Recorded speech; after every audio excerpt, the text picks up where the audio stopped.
제가 본문의 말씀을 통해서 여러분과 나누고 싶은 제목 말씀은 향기 나는 성도가 됩시다 라는 제목으로 같이 나누려고 합니다.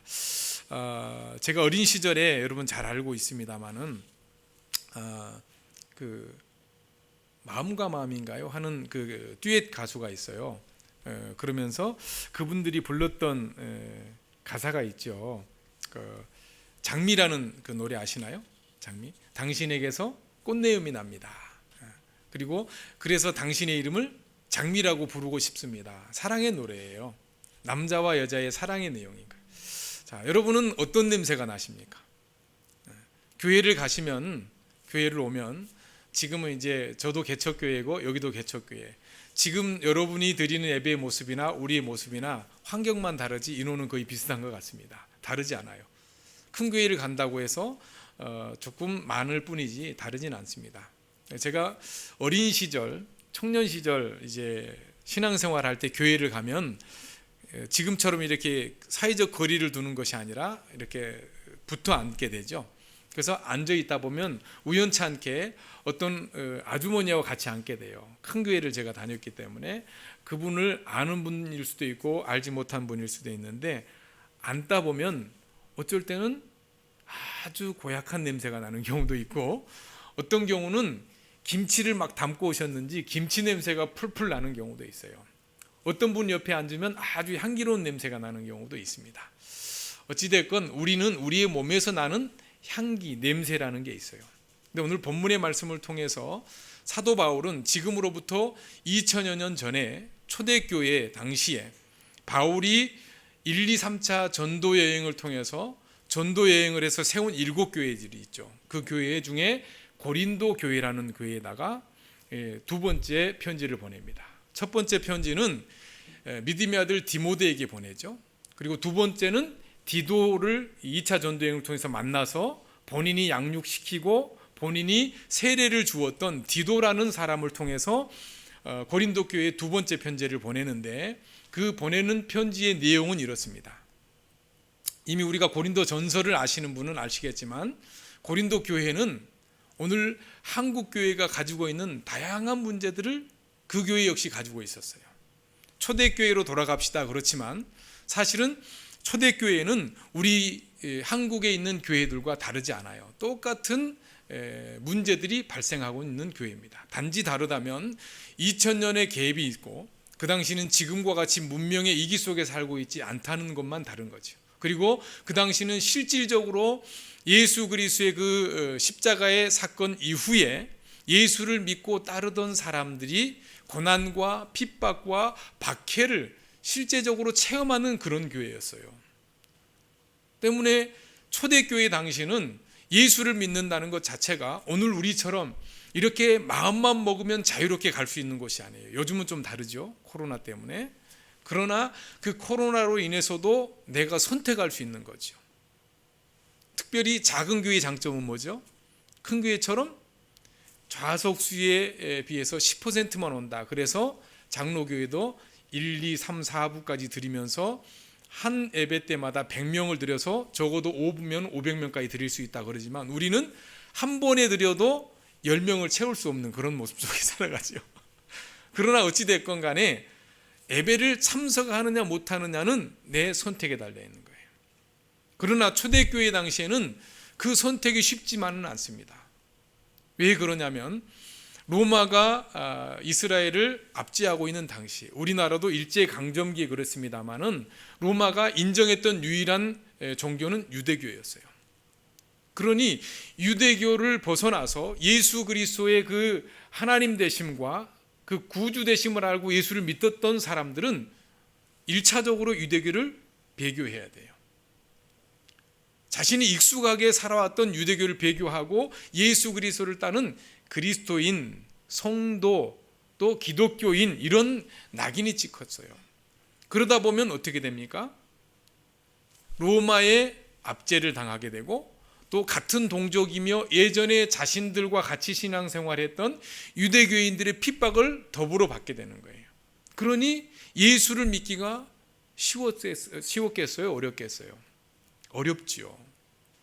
더군다나 예수를 믿는 믿음의 사람들은 예수님의 가르침을 따라 모이면 떡을 떼고 예수님의 피와 살을 기념하는 성찬을 행했던 거예요.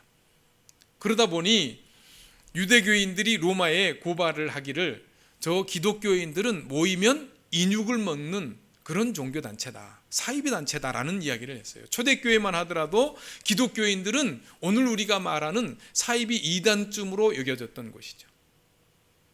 그러니 예수를 믿는다라는 것은 로마의 그 견제와 박해, 같은 동족 유대교인들의 박해 속에서 그런 사람들이기 때문에 예수를 신성모독이라고 해서 죽였던 그런 환경 속에서 예수를 믿는다라는 것은 자칫 잘못하면 자신도 누구처럼 돼요?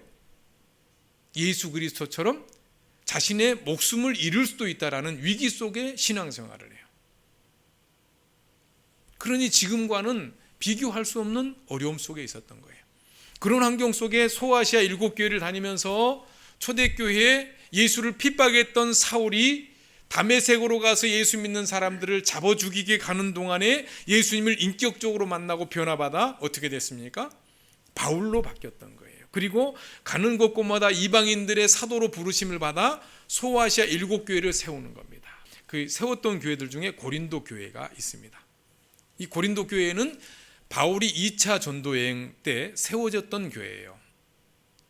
약 50년, 주후 50년에서 52년 사이에 세웠던 교회입니다. 지금으로부터 약 2000여 년 전이죠. 2000년 조금 안 되겠죠. 그곳에서 교회를 세우고 교회에서 양육을 하고 말씀을 잘 가르쳤던 사람이에요. 바울이 어떤 분이냐면 가말리엘이라는 학풍, 유대교회에서 가장 알아주는 그런 명문 가문이었고 명문 학풍을 가졌고 유대교에 대한 열심으로, 하나님에 대한 열심으로 그 누구보다 많은 사람들보다 뛰어난 종교적인 열심을 가지고 있었던 사람이 바울이었던 거죠.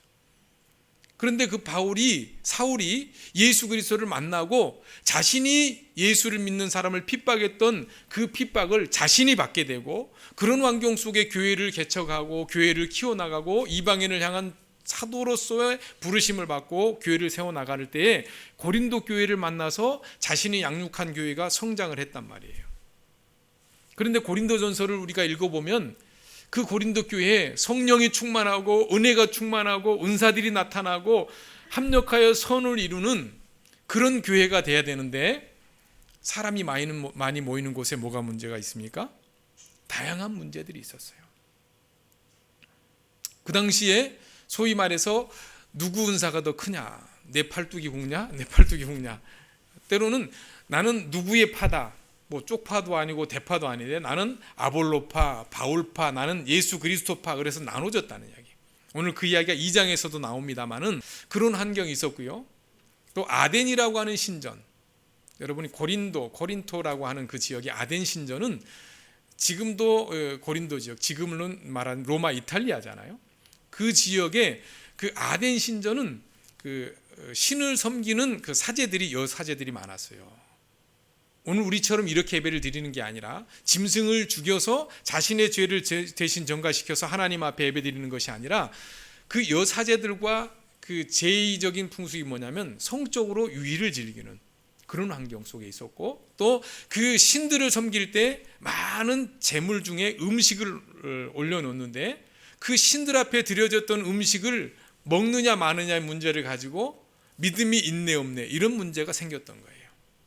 또 성적인 문제도 있었고 지금 우리나라의 현대의 그 동성애 문제도 있지만 그 당시에 동성애 문제도 있었고 시기 질투도 있었던 거예요.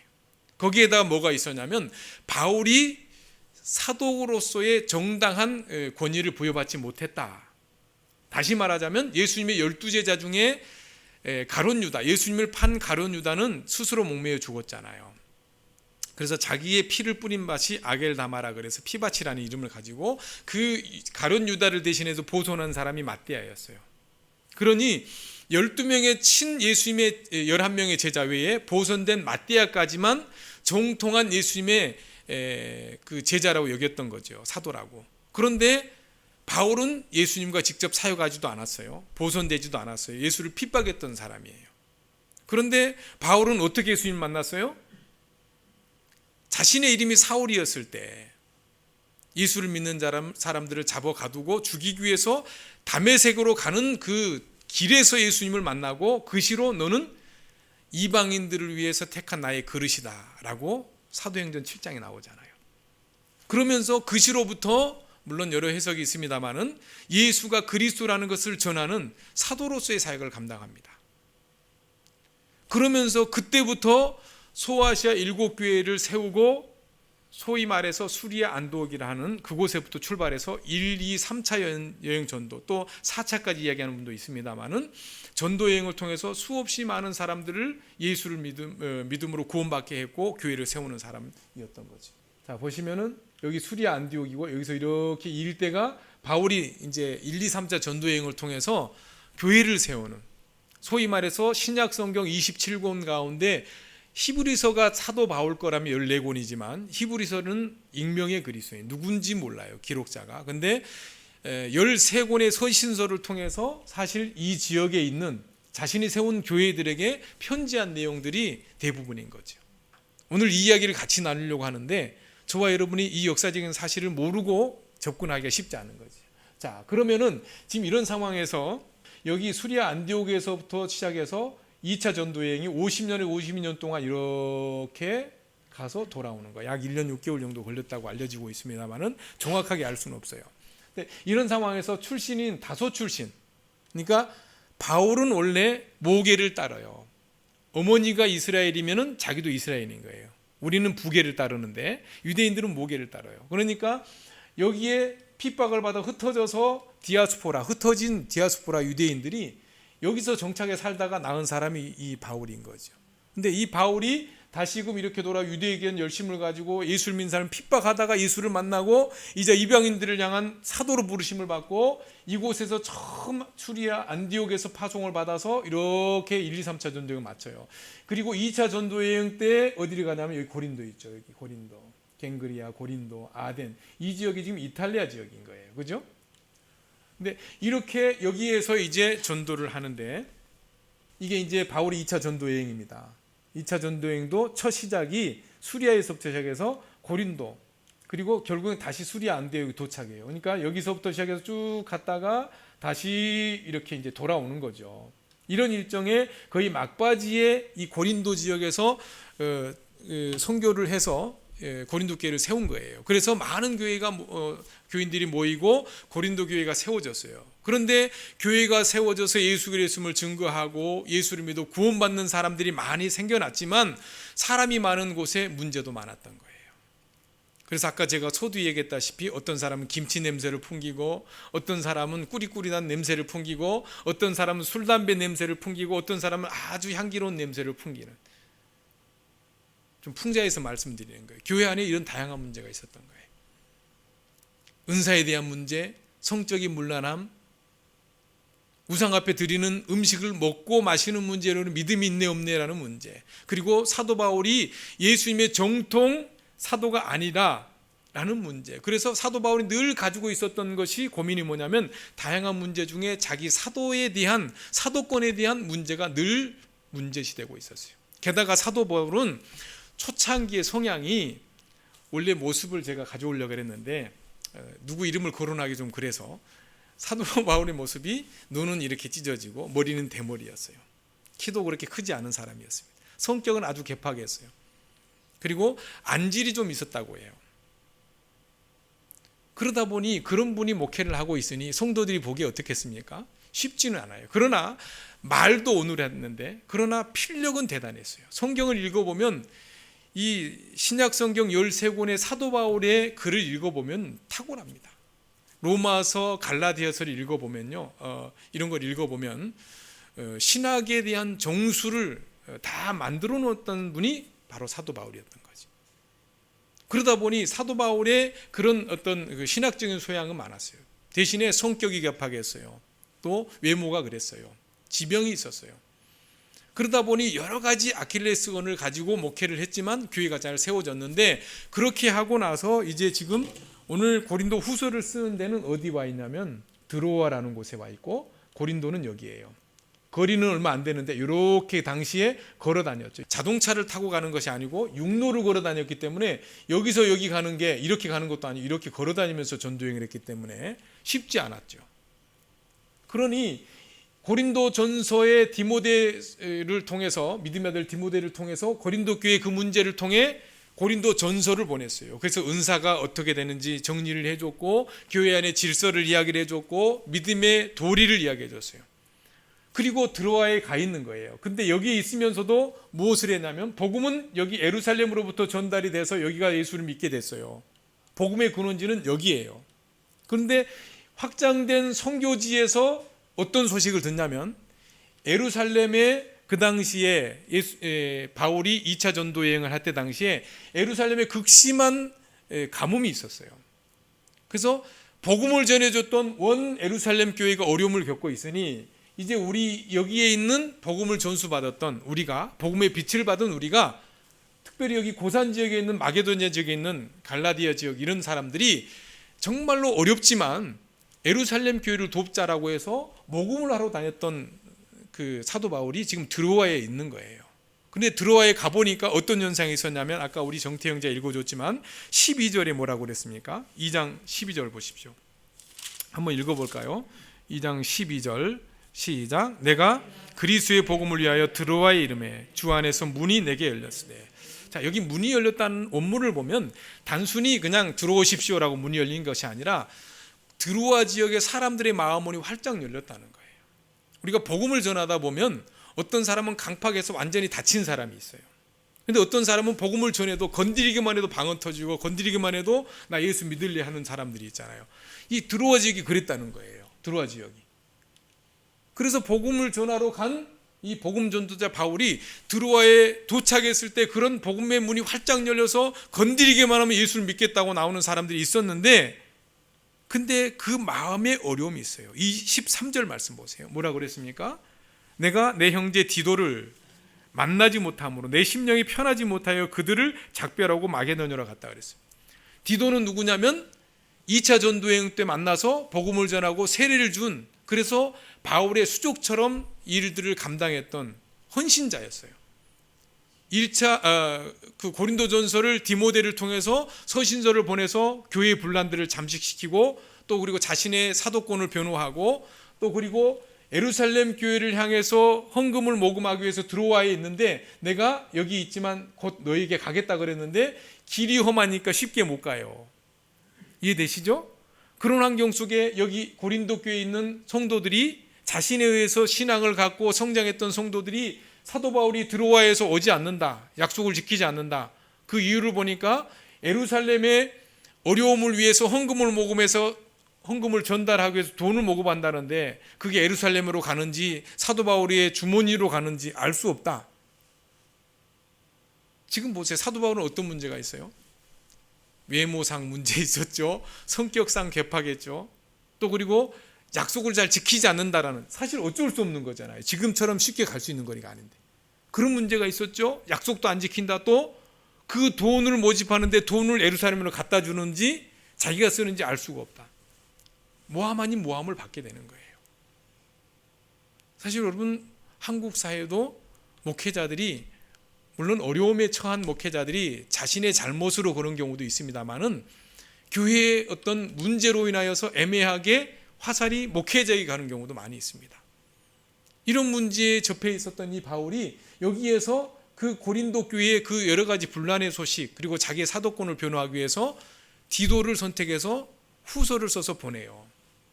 그랬는데 고린도 후서를 써서 고린도 교회에 보냈는데, 그거를 가져갔던 디도가 함흥차사한 거죠. 갔는데 안 돌아와요. 그런 상황에서 드로아에서 전도를 하려고 열심히 전도하다 보니까 사람들의 마음이 완전히 열려서 복음만 전하면 다 예수 믿고 구원받고 교회가 세워질 것 같아요. 그런데도 사도 바울의 마음속에는 불편함이 있는 거예요. 누구 때문에요? 네. 두 번째 고린도 교회에 보낸 서신을 가지고 간 디도가 돌아오지 않기 때문에 여러 가지 이유 있겠죠. 길로 인해서 강도를 당했나, 아니면 어떤 문제로 못 오나, 고린도 교회에서 어떤 어려움을 겪나, 또 그리고 그 디도 편에서 앞으로 곧 닥칠 겨울에 내가 외투가 필요하니 그곳에 있는 내 외투를 가져오라. 이렇게 서신서를 보낸 거예요. 그런데 안 온 거죠. 그런데 드로아에서는 사람들이 마음이 열려서 예수 믿는 사람이 많아지는데 전도를 하고 싶지만 할 수 없는 상황 가운데서 이제 디도를 만나지 못함으로 마게도냐로 갔어요. 마게도냐는 여기 위쪽에 있는 데살로니가 위쪽에 이렇게 갈라디아 지역 이쪽인데 고산 지역이에요. 고산 지역이니까 가는 길이 어렵죠. 힘듭니다. 호흡하기도 어렵고. 근데 그곳으로 가서 누구를 만나냐면 디도를 만나기 기다리기 위해서 가는 거예요. 사실 이렇게 갈 수 있겠죠. 그런데 가지 못하는 이유는 아까 그런 문제로 인해서 직접 가면 사도 바울의 불같은 성향 때문에 또 고린도 교회 성도들에게 책망할까 봐 가지 않아요. 그 이야기가 2장에 그대로 기록되어 있는데 시간상 여러분이 집에 가서 한번 읽어보시죠. 4절에 그래죠. 내 마음에 큰 눌림과 걱정이 있어 눈물로 너에게 썼다. 디도를 보낸 편지를 통해서 내 마음을 너희가 알고 좀 제발 그리스도인다운 삶을 살아라. 성도다운 삶을 살아라. 예수 믿고 구원받는 자의 삶을 살아라. 이 이야기를 고린도 후서를 통해 고린도 교회에게 주고 있고 이 말씀이 2000년 뒤에 오늘 저와 여러분에게 읽혀지고 있는 거예요. 바울이 오늘 이곳에서 설교를 한다면 오늘 저와 여러분이 똑같을 거예요. 작은 무리지만 이 작은 무리들 중에서도 믿음의 경중을 따져요. 우선순위를 따져요. 나는 누구 파다. 그리고 우리 목사님은 어떻다. 자신은 정작 신앙의 그 모습을 나 자신에게는 냉철하게 적용시키지 못하면서 남에게는 칼처럼 예리하게 적용하는 것이 우리의 모습인 거예요. 바울이 만약에 이 자리에 섰다면 고린도 교회를 향해서 그 냉철한 모습으로 불같은 호령을 했듯이 우리에게 그렇게 이야기할 수 있었을 겁니다. 바울이 그도 그럴 것이 이미 1장에 보면은 자기와 함께 이 수리아 안디옥에서 1차 전도행을 처음 같이 떠났던 동역자가 있었어요. 누굽니까? 바울과 바나바였죠. 바나바는 훨씬 자기보다 영장자였어요. 그리고 선배임과 동시에 자기보다 더 사랑의 마음을 가지고 있었던 사람이에요. 그런데 같이 지나가다가 그 바나바의 생질 조카 누굽니까? 마가. 그 마가로 인해 분쟁이 일어나요. 마가는 어떤 사람이냐면 바울과 이 바나바와 더불어 전도여행 때 붙여진 바 되었는데 마가는 세상을 사랑하여 그래서 전도여행에 적합치 않아요. 그래서 2차 전도여행 갈 때 바울이 바나바와 대판 싸웠어요. 근데 얼마나 크게 싸웠는지 성경에 두 사람이 크게 싸웠다. 그래서 마가와 바나바는 같은 생질인데 따로 가고 이 바울은 누구를 택합니까? 실라를 택해서 다시 이제 2차 전쟁을 떠나는 거예요. 그 내용이 기록될 정도니까 바나바와 이 바울이 얼마나 크게 싸웠겠어요. 그런데 그 초기 당시에 적어도 2차 전도행 당시에 바울의 입장은 굉장히 불같았던 거예요. 불의를 보면 참지를 못했어요. 성도들이 바르지 못한 신앙생활을 보면 불처럼 운행했던 사람이에요. 그에 반해 바나바는 나이가 있었어요. 사역의 경험이 많았어요. 사랑의 사도였어요. 오직하면 바나바 사도가 바나바 그 사역이 우리 펼쳐집니까? 교회 안에. 그래서 전도하고 사람을 이렇게 서비스하는 그런 사역이 바나바 사역이잖아요. 그 바나바가 그렇게 사람을 품었어요. 사랑으로 기다릴 줄 알았어요. 근데 바울은 뭐예요? 가르쳤는데 이 사람들이 변화가 없어요. 그러면 사랑으로 품고 기다리는 것이 아니라 왜 못해? 이건 잘못됐어. 이렇게 지적질을 소위 하는 거죠. 얼마나 고린도 교회 성도들이 어려웠겠어요. 그러니 두 번째로 가서 이야기하면 가만히 안 있을 것 같으니 디도를 통해서 고린도후서에다가 편지를 보내요. 자기의 본심을. 그래서 너희에게 큰 눌림과 걱정이 있어 많은 눈물로 너에게 이 편지를 썼다. 그리고 너희를 향한 넘치는 사랑이 있음을 너희로 알기 위해 썼다. 그리고 이 편지가 사실 쓰여진 곳이 바울의 노년이에요. 바울이 그 로마에 아주 극악무도한 황제가 두 사람이 있죠. 베스파티아시안이라는 사람하고 네로라는 사람. 이 두 사람이 가장 기독교인들을 무지막지하게 박해했던 사람인 거예요. 글래디에이터라고 하는 그 영화도 보면 예수 믿는 사람들을 잡아 죽이고 핍박하고 거기에 가두는 건 둘째 문제고 그 사람들을 죽일 때 어떻게 죽이냐면 같은 동족 같은 그리스도인들을 글래디에이터를 만드는 거예요. 싸움꾼을 만드는 거예요. 그래서 많은 사람들이 모인 원형 경기장에 구경꾼들을 모아놓고 같은 동족이고 같은 그리스도인들이 네가 살려면 저 동족을 죽여야 된다. 같은 그리스도인을 죽여야 된다. 그래서 자기가 살기 위해 상대방을 죽일 수밖에 없는 글래디에이터를 만드는 거예요. 그런 핍박까지 했던 황제들이 있었던 거죠. 근데 그런 황제들 치하에서 뭐 네로다, 베스티안이다 이런 이야기도 있지만 결국 로마의 그 아주 깊은 극악무도한 죄인이 갇히는 그 깊은 습한 옥에서 마지막 인생을 정리하게 될 때 그 자신이 이걸 쓰고 있는데 그 노년에는 이미 불같은 성격이 사라지고 이제 또 들어와 있을 때도 그랬습니다만은 이제 그 참지 못했던 그 불같은 성격이 누그러지고 바나바처럼 사랑으로 품고 기다려주고 온유한 성품으로 변해 있을 때쯤 후서를 쓴 거죠. 잘 따라오고 있죠? 이해되십니까? 말똥말똥 저를 쳐다보고 있는데 머릿속은 다른 데가 있나 이런 생각이 가끔 들어서 한번 여쭤보는 거예요. 자, 그런 상태에 있는 고린도 교회의 성도들에게 편지를 쓴 내용이 그거예요. 디도를 기다리면서 그 내용에 나와 있는 그 내용이 14절 말씀입니다. 한번 읽어볼까요? 15절까지 시작. 항상 우리를 그리스도 안에서 이기게 하시고 우리로 말미암아 각 처에서 그리스도라는 냄새를 나타내시는 하나님께 감사하노라. 우리는 구원받는 자들에게나 망하는 자들에게나 하나님 앞에서 그리스도의 향기다. 여기 14절과 15절에 고린도 그 교회의 성도들에게 분쟁이 있고 문제가 많고 사도권에 대한 의심을 하고 서로 간에 비난하고 네가 잘났니 내가 잘났니 네 은사가 크니 내 은사가 크니 네가 그 음식을 먹어서 믿음 있니 없니 그렇게 다투는 바울파니 사도 바울파니 뭐 게바파니 게바가 베드로 아닙니까? 나는 그리스도파니 이렇게 파가 나눠지는 그들에게 1장에 보면 나는 내가 그 고린도 교회를 개척해서 세례를 준 사람이 2사람밖에 없다. 그러니 나를 굳이 그 파를 이용해서 나를 하지 말아라. 그 파로 나누고 그렇게 나누지 말아라. 그런 이야기도 하죠. 그러니까 문제는 뭐냐면 고린도 교회 그 많은 문제들을 가지고 언급하지만 다 이야기하기가 쉽진 않아요. 오늘 제가 여러분과 나누고 싶은 이야기는 딱 2가지입니다. 첫 번째 14절에 그랬죠. 항상 우리를 그리스도 안에서 뭐하게 하셔요? 이기게 하시고 우리로 말미암아 각처에서 그리스도라는 냄새를 나타내게 한다. 14절에 나와 있는 그 고린도 교회 성도들에게 너희를 이기게 하시는 분은 누구라는 겁니까? 예수 그리스도라는 거예요. 오늘 저와 여러분을 이기게 하시는 분은 누굽니까? 바로 예수 그리스도라는 거예요. 코로나19가 아무리 어려워도 오늘 우리는 믿음의 길을 걸어가게 하는, 그래서 이기게 하는 그 힘의 원천이 누구로부터 나옵니까? 국가가 이야기한 대로 방역을 철저히 하고 내가 건강관리를 잘해서 극복할 수 있는 것도 아니에요. 내가 대학을 가기 위해서 잘 준비해서 좋은 대학을 들어가는 것도 아닙니다. 내가 사업을 열심히 하고 직장 생활을 열심히 해서 큰 성과를 이루고 돈을 벌고 승진을 하는 게 아니에요.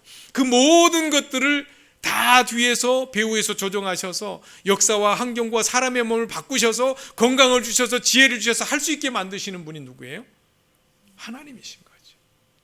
오늘 자격 없는 저와 여러분이 죄로 인해서 영원히 죽을 수밖에 없는 본질상 진노의 자식이었던 저와 여러분을 구원하신 분이 누구예요? 바로 예수 그리스도예요. 그래서 죄를 이기게 하고 내 안에 일어나는 육신의 소욕을 이기게 하시는 분이 바로 누구냐면 예수 그리스도라는 거지.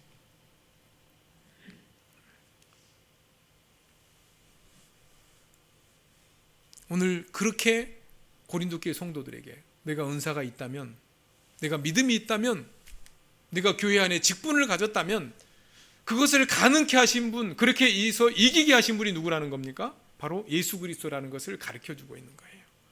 그렇게 예수 그리스도를 통해서 나 자신은 죽어가고 겸손하게 하나님을 인정하고 오늘 우리가 나타내야 될 것은 내가 아니라 바로 뭐라는 겁니까?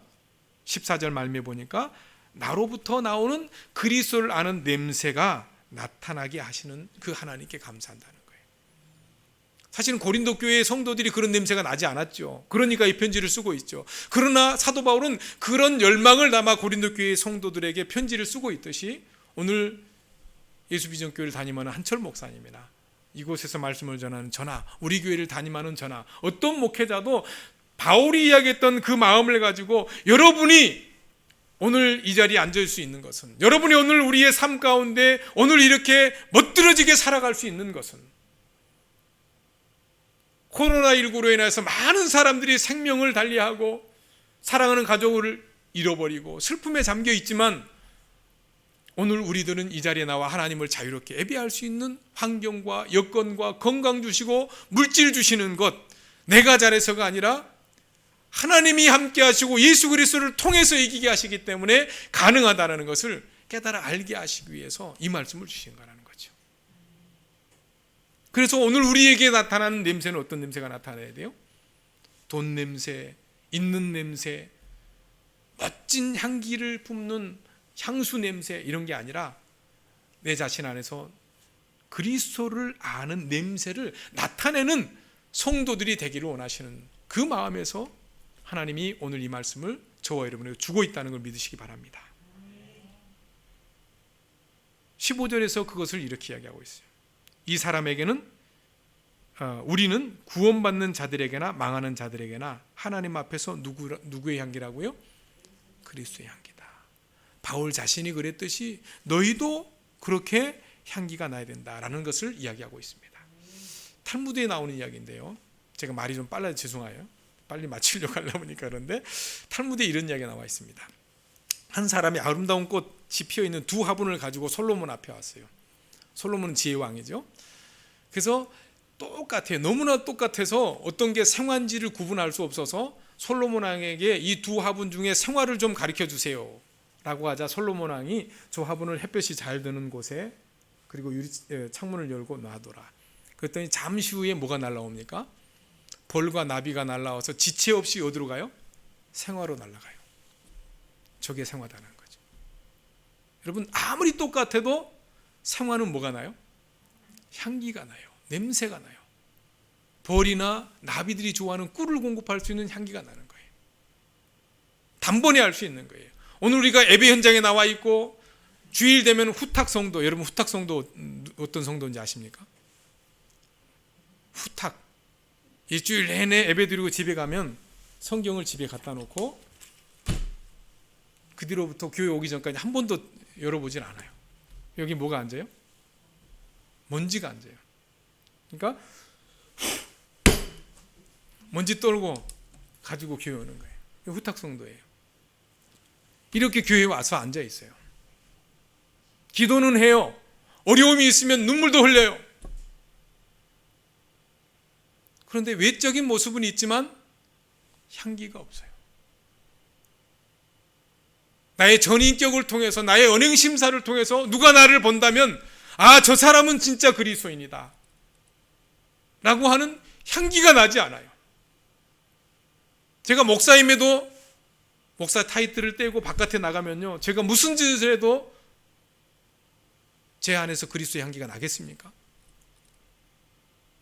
향기는 인위적으로 만들 수 있는 게 아니에요. 자연스럽게 내 자신의 전인격을 통해서, 나의 말과 나의 생각과 한 번의 선택을 통해서 나 자신과 타인에게 드러나는 것이 뭐냐면 향기인 거예요. 그런데 바울은 고린도 교회 성도들에게, 저와 여러분에게 너희는 누구라고 했어요? 15절 말씀에 보니까 하나님 앞에서 그리스도의 향기다라고 말하고 있어요. 자, 옆에 있는 분을 향해 한번 다정다감하게 한번 쳐다보시면서, 형제님은, 자매님은, 당신은 그리스도의 향기입니다. 한번 생글생글 웃으면서 한번 이야기해 보십시오. 한번 고백해 보십시오. 자, 한번 해보세요. 시작. 당신은 그리스도의 향기이십니다. 잘 안 되시죠? 그 이야기를 듣고 있는 자신도 너무나 부담스러운 거예요. 내가 그런 향기로 살고 있을까? 오늘 초대교회 고린도 교회 성도들을 향해, 저와 여러분을 향해 바울은 너희는 그리스도라는 냄새다, 너희는 그리스도의 향기다라고 이야기하고 있고, 3장 3절 말씀을 보세요. 3장 3절에 뭐라 그랬어요? 한번 읽겠습니다. 3장 3절 말씀 시작. 너희는 우리로 말미암아 나타난 그리스도의 편지니 이는 먹으로 쓴 것이 아니요 오직 살아계신 하나님의 영으로 쓴 것입니다. 아니요, 오직 육의 마음판에 쓴 것이라. 바울은 고린도 교회 성도들에게, 저와 여러분에게 분명하게 너희는 그리스도를 알게 하는 냄새고, 그리스도의 향기고, 그리스도의 뭐라고요? 편지라고 이야기를 하고 있어요. 에베소서 5장 2절 말씀을 보니까 여기 특별히 향기라는 내용을 이렇게 설명합니다. 그리스도께서, 에베소서 5장도 바울이 그 옥중서신으로 쓴 거예요. 옥에서, 로마 감옥에서 쓴 서신입니다. 에베소 교회를 향해. 그곳에서 향기를 이렇게 설명하고 있어요. 그리스도께서 너희를 사랑하신 것 같이 너희도 사랑 가운데 생하라. 그는 우리를 위하여 자신을 버리사 향기로운 제물과 희생 제물로 하나님께 드리셨느니라. 여러분, 그리스도의 향기, 바로 자신을 버리는 것, 그리고 하나님께 올려드리는 향기로운 예물이 되는, 향기로운 냄새가 되는 것, 이게 바로 그리스도를 아는 냄새를 풍기는 그리스도의 향기요 편지가 된다는 것을 기억할 수 있게 되길 바랍니다. 여러분, 꽃이 향기를 나뉘는 이유는 분명합니다. 뭘까요? 벌과 나비와 그것을 쫓아오는 곤충들을 유혹하기 위해서. 유혹해서 뭐예요? 그들의 배를 불리기 위해서요? 아니죠. 그들의 배도 불려주지만 궁극적으로는 그 벌들과 곤충들이 날아와서 꽃수술이 앉아서 서로 이렇게 먹다가 어떻게 해요? 열매를 맺는, 그렇죠? 교접을 하기 위해서. 그래서 그 꽃이 열매를 맺고 씨앗을 맺어요. 오늘 바울이 이야기하고 싶은 건 뭘까요? 오늘 저와 여러분이 그리스도의 향기고 냄새를 알게 하는 존재고 그리스도의 편지라면, 오늘 우리가 예수를 믿어 이 땅에서 우리 자신의 육신의 행복과 가정의 번영과 내 자신의 평안함과 안일함을 위해 살다 보면 그것으로 끝이 나는 거예요. 그러나 저와 여러분을 부르셔서 목사로, 선교사로, 전도사로, 권사로, 장로로, 집사로 부르셨다면, 그래서 오늘 우리로부터, 너희 행동으로부터 그리스도라는 향기를 내는 그리스도의 향기가 된다면, 그 이유와 목적이 어디에 있습니까? 바로 예수 그리스도를 전하는 복음 사역을 위해서 우리를 부르셨다는 거예요. 우리에게 주신 건강도, 젊음도, 지식도, 물질도 이것을 위해 주셨다는 거예요. 이게 선용될 때 하나님이 영광 받으시고 필요한 것을 더 많이 부어주시는데, 내가 더 움켜쥐고 있고 나를 위해 쓰고 시간도 물질도 열정도 나를 위해 다 투자하고 남아있는 찌꺼기를 하나님께 드릴 때, 여러분 생각해 보세요. 하나님이 기뻐하실 수 있는지. 지금까지 저와 여러분이 살아온 인생의 여정에 그렇게 많은 시간을, 그렇게 많은 열정을, 그렇게 많은 물질을 무엇을 위해서 썼습니까? 오늘 바울이 고린도 교회의 성도들에게, 저와 여러분에게 너희는 그리스도의 향기다, 그리스도의 편지라고 했을 때는 반드시 그 이유와 목적이 있는데, 우리에게 주어진 시간과 물질과 열정과 우리에게 있는 재능들을 나를 위해서 다 쓰라고 주시는 것이 아니라 일부를 너희를 위해 쓰되 그리스도를 아는 냄새를 풍겨서 복음을 전하는 일에 사용하고 쓰임받기 위해서 저와 여러분을 부르셨다는 것을 기억하시고, 이번 한 주간도 그리스도를 아는 냄새를 풍기는 그리스도의 향기요 편지로 살아가는 저와 여러분이 되어줄 수 있기를 주님의 이름으로 축복합니다. 기도하겠습니다.